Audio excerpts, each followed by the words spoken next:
sad rekao. Pa nema veze, sutra ću ja pripremiti, možete slobodno doći. Aj, hvala na pozivu.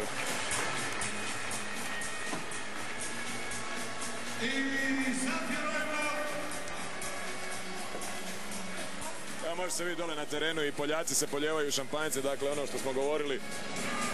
Po rangu najniža medalja, ali osvojena je pobjedom i normalno da su ljudi sretniji od onih koji osvoje drugo mjesto, ali opet kažem, naši igrači trebaju biti sretni i ponosni, iako znam da to nije lako, ja bi prvi utonuo u depru. Ali moram te prekinuti. Sama činjenica da je ovoliko ljudi ostalo na proglašenju pobjednika govori da su svi sretni i sa drugim mjestom i sigurno će večeras biti puno fešte. Nitko nije razočaran. Pokazali smo dobar rukomet smo pokazali na ovom turniru, igrali smo izvrsno. Izgubili smo jednu utakmicu, drugi smo, Francuzi su izgubili jednu utakmicu, prvi su, evo, to je...